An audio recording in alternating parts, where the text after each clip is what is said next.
ಎಲ್ರಿಗೂ ನಮಸ್ಕಾರ. ಮನೋನಂದನ ಕಾರ್ಯಾಗಾರದ ಇಂದಿನ ಸಂಚಿಕೆಯಲ್ಲಿ ನಾವು ನವರಾತ್ರಿಯ 3ನೇ ದಿನವಾದಂತಹ ಇಂದು ಚಂದ್ರಘಂಟ ದೇವಿಯ ಬಗ್ಗೆ ತಿಳ್ಕೊಳ್ತಾ ಇದ್ದೀವಿ.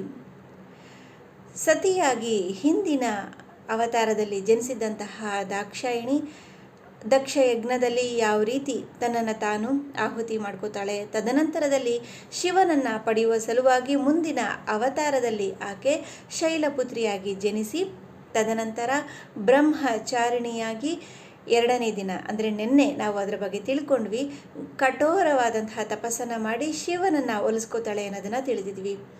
ನಿನ್ನೆ ಮಾತಾಡ್ತಾ ನಾವು ಬ್ರಹ್ಮಚಾರಿಣಿ ಅಥವಾ ತಪಸ್ವಿನಿಯಾಗಿ ಆಕೆ ಹೇಗೆ ಬಿಲ್ವಪತ್ರೆ ಎಲೆಗಳನ್ನು ತಿಂತ ಆನಂತರದಲ್ಲಿ ಅದನ್ನೂ ಕೂಡ ತ್ಯಜಿಸಿ ಬರೀ ಗಾಳಿಯನ್ನು ಕುಡಿತಾ ಅದರ ಮೂಲಕನೇ ತನ್ನ ಜೀವನವನ್ನು ಸಾಗಿಸ್ಕೊಳ್ತಾ 5,000 ವರ್ಷಗಳಿಗೂ ಹೆಚ್ಚು ಕಾಲ ತಪಸ್ಸನ್ನು ಮಾಡಿ ಶಿವನ ಮೆಚ್ಚುಗೆಗೆ ಪಾತ್ರಳಾಗಿ ಶಿವನನ್ನು ಒಲಿಸ್ಕೋತಾಳೆ ಅಂತ ತಿಳ್ಕೊಂಡಿದ್ವಿ.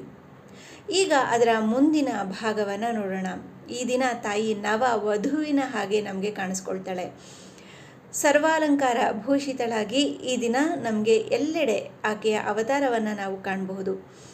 ಚಂದ್ರಘಂಟ ಅಂದರೆ ಆಕೆಯ ಶಿರದಲ್ಲಿ ಚಂದ್ರ ಇರ್ತಾನೆ. ಈ ಚಂದ್ರ ಆಕೆ ತಲೆಯಲ್ಲಿ ಧರಿಸಿರೋದರ ಉದ್ದೇಶ ಏನು? ಚಂದ್ರನನ್ನು ನಾವು ಮನೋವಿಕಾರಕ್ಕೆ ಹೋಲಿಸ್ತೀವಿ ಅಂತ ಹೇಳಿದ್ದೆ. ನಮ್ಮ ಮನಸ್ಸಿಗೆ ಆತನನ್ನು ಹೋಲಿಸಲಾಗತ್ತೆ.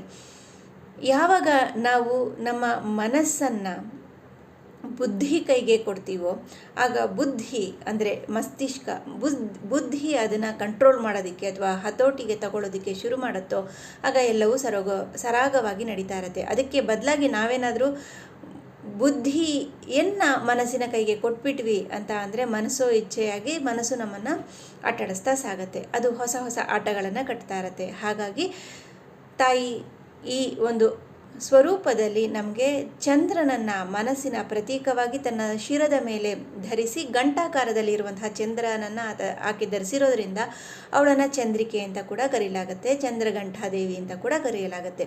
ಇದೇ ಸಂದೇಶವನ್ನು ಶಿವ ಕೂಡ ತನ್ನ ಶಿರದಲ್ಲಿ ಧರಿಸಿರುವಂತಹ ಚಂದ್ರನ ಮೂಲಕ ನಾವು ತಿಳ್ಕೊಳ್ಬಹುದು.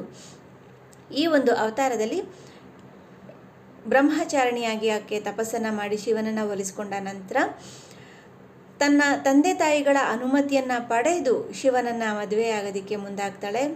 ಮದುವೆಯ ದಿನ ಇಂದು ಸರ್ವಾಲಂಕಾರ ಭೂಷಿತಳಾಗಿ ಆಕೆ ಶಿವನಿಗಾಗಿ ಕಾಯ್ತೀಯಾಳೆ. ಆದರೆ ಶಿವ ನಮ್ಮೆಲ್ರಿಗೂ ಗೊತ್ತಿರೋ ಹಾಗೆ ಆತ ಸ್ಮಶಾನವಾಸಿ. ಹಾಗಾಗಿ ಆತ ಬೂದಿಯನ್ನೆಲ್ಲ ಬಳ್ಕೊಂಡು ಚರ್ಮದ ವಸ್ತ್ರವನ್ನು ಧರಿಸ್ಕೊಂಡು ಕೈಯಲ್ಲಿ ತ್ರಿಶೂಲವನ್ನು ಇಟ್ಕೊಂಡು ಭೂತಗಣಗಳ ಜೊತೆಗೆ ಅಲ್ಲಿಗೆ ಧಾವಿಸ್ತಾನೆ. ಆತನ ವಿಕಾರವಾದ ಆ ಸ್ವರೂಪವನ್ನು ನೋಡಿ ಚಂದ್ರಘಂಟಾದೇವಿ ಅಥವಾ ಹೈಮಾವತಿ, ಉಮೆ ಯಾವ ಹೆಸರಿನಲ್ಲಾರು ಕರೀರಿ, ಪಾರ್ವತಿಯ ತಾಯಿ ಮೈಲಾದೇವಿ ಮೂರ್ಛೆ ಹೋಗಿ ಬಿದ್ದುಬಿಡ್ತಾಳೆ. ಆಗ ಪರಿಸ್ಥಿತಿಯನ್ನು ಅರ್ಥ ಮಾಡಿಕೊಂಡಂತಹ ಪಾರ್ವತಿ ತನ್ನ ಸ್ವರೂಪವನ್ನು ಬದಲಾಯಿಸ್ಕೊತಾಳೆ.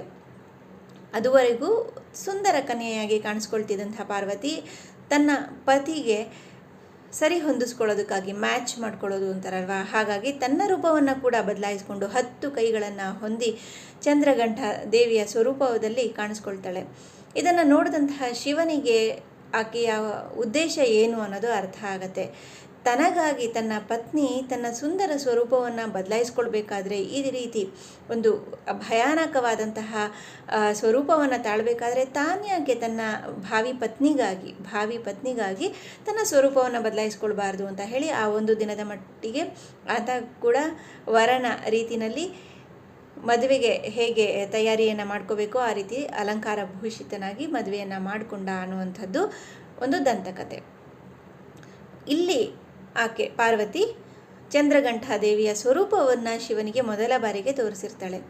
ಇದಾದ ನಂತರದಲ್ಲಿ ಇದು ಕೂಡ ಇನ್ನೊಂದು ದಂತಕತೆ ಆಕೆಗೆ ಸಂಬಂಧಪಟ್ಟ ಹಾಗೆ ಇರುವಂಥದ್ದು. ಇವರಿಬ್ಬರು ಚೆನ್ನಾಗಿ ಜೀವನವನ್ನು ನಡೆಸ್ತಾ ಇರ್ತಾರೆ. ಕೈಲಾಸದಲ್ಲಿ ಎಲ್ಲವೂ ಸುಸೂತ್ರವಾಗಿ ನಡೀತಾ ಇರತ್ತೆ.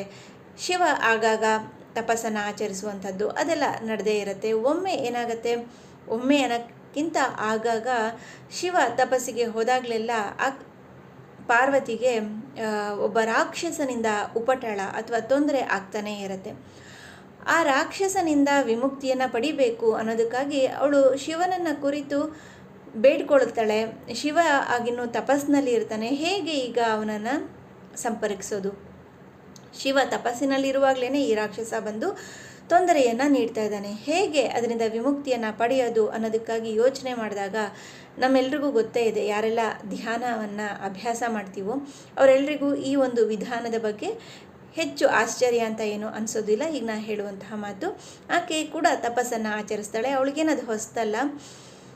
ತಪಸ್ಸಿನಲ್ಲಿ ಕುಳಿತು, ಧ್ಯಾನ ಸ್ಥಿತಿಯಲ್ಲಿ ಕುಳಿತು ಮನಸ್ಸಿನ ಮೂಲಕ ಶಿವನನ್ನು ಆಕೆ ಕನೆಕ್ಟ್ ಆಗ್ತಾಳೆ, ಸಂಪರ್ಕವನ್ನು ಸಾಧಿಸ್ತಾಳೆ. ಮನಸ್ಸಿನ ಮೂಲಕ ಅವಳು ಶಿವನಿಗೆ ಒಂದು ಸಂದೇಶವನ್ನು ಕಳಿಸ್ತಾಳೆ. ಈ ರೀತಿಯಲ್ಲಿ ತನಗೆ ತೊಂದರೆ ಆಗ್ತಿದೆ ಅನ್ನೋದನ್ನು ಶಿವನಿಗೆ ತಿಳಿಸ್ತಾಳೆ. ಇಲ್ಲಾಂದರೆ ಶಿವನ ತಪಸ್ಸು ಭಂಗ ಆಗುತ್ತಲ್ವ. ಹಾಗಾಗಿ ಧ್ಯಾನ ಸ್ಥಿತಿಯಲ್ಲಿ ಕನೆಕ್ಟ್ ಆಗೋದು ಅಂತ ಇದಕ್ಕೆ ಹೇಳ್ತೀವಿ.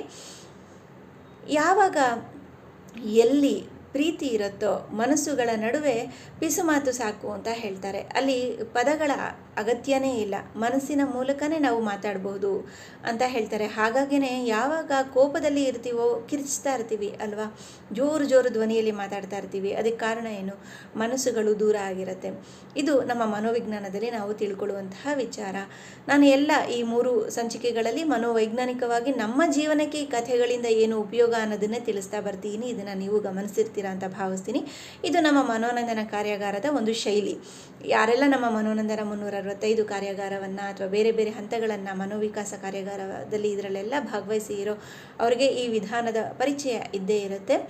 ಹಾಗಾಗಿ ಹೆಚ್ಚು ಹೇಳಬೇಕಾಗಿಲ್ಲ. ಆಕೆ ಪಾರ್ವತಿ ತಪಸ್ಸಿನ ಮೂಲಕ ಶಿವನಿಗೆ ವಿಚಾರವನ್ನು ತಲುಪಿಸ್ತಾಳೆ. ಆದರೆ ಶಿವ ಧ್ಯಾನದಿಂದ ಹೊರಕ್ಕೆ ಬರೋದಿಲ್ಲ.